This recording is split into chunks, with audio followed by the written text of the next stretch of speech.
Hello, good afternoon and welcome to a new vlog. আজকে lunch করে চলে এসেছি অ্যাপিস নেল অ্যান্ড বিউটি স্যালনে।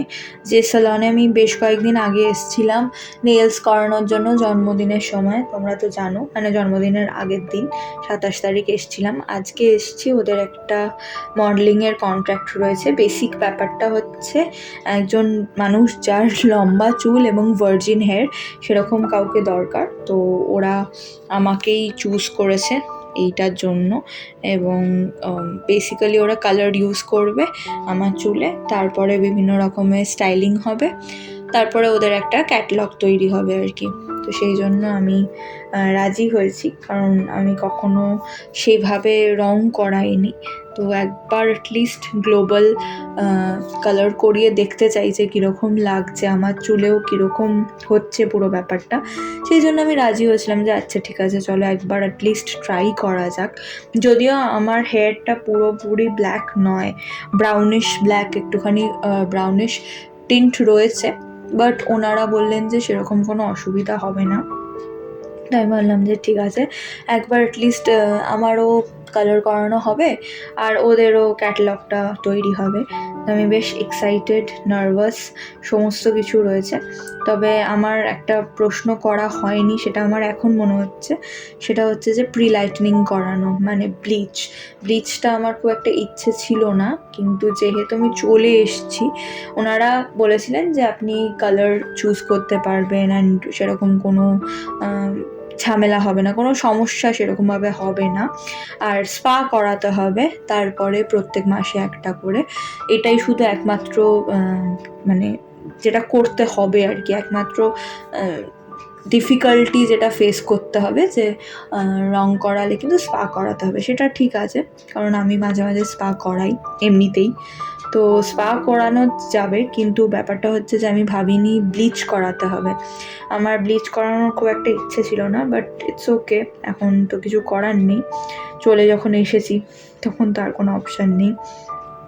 তো প্রথমে প্যাচ টেস্ট করানো হলো, এবং সেখানে দেখা গেল যে নর্মাল হেয়ারে কালারটা অতটা ভালো আসছে না। তারপরেই ডিসিশন নেওয়া হয়েছে যে প্রি লাইটনিং করাতে হবে। তারপরে এখন ফাইনালি কালার মিক্স করা হচ্ছে, এবং ফাইনাল লুকটার জন্য আমি ওয়েট করছি। আমিও ভাবছি যে আমাকে কীরকম দেখতে লাগবে, কীরকম ভালো লাগবে না, খারাপ লাগবে না, কীরকম লাগবে সেটা ঠিক আমিও জানি না। তবে অ্যাটলিস্ট দেখা যাক, একবার অন্তত করি।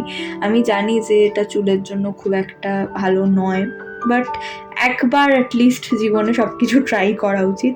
সেই জন্য আমি ভাবলাম যে চল একবার করা হোক, তারপরে না হয় ঠিক আছে, আর কোনো দিনও না হয় করাবো না। আর এখানে দেখো আরেকজন ভদ্রমহিলা, ওনারও নেল আর্ট চলছিল। আর এই হচ্ছে আমার ফাইনাল আউটকাম, একটু বাদেই তোমরা দেখতে পাবে। আর দেখো চুলটা কতটা লম্বা, মানে আমি ভাবছিলাম যে কাটবো কি কাটবো না, কিন্তু খুব একটা ইচ্ছে করলো না কাটতে। এই দেখো আমার ফাইনাল আউটকামটা। তো ওরা আমাকে ওটাই বলেছিল যে লম্বা চুল না হলে কিন্তু হবে না। তাই বলেছিলাম যে ঠিক আছে, আপনারা দেখে নিতে পারেন। তো আমি তারপরে মানে ডিসিশনটা ফাইনালাইজড হয়েছে আর কি।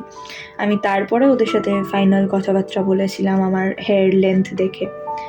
তো এখন ধরেছি বাড়ি ফেরার পথ। তো বাড়ি যাওয়ার আগে ভাবছি একটু কিছু খাবো, মানে খিদে পাচ্ছে, কারণ অনেকক্ষণ আগে লাঞ্চ করে এসেছি। 4-5 ঘন্টা মতন সময় লাগে টোটাল। ওরা আমাকে 3 ঘন্টা বলেছিল, কিন্তু আমি দেখলাম যে ফাইনালি ওটা 4-5 ঘন্টাই লেগে যায়। 3 ঘন্টায় হয় না, 5 ঘন্টা না হলেও 4 ঘন্টা তো আরামসে লেগেই যায়।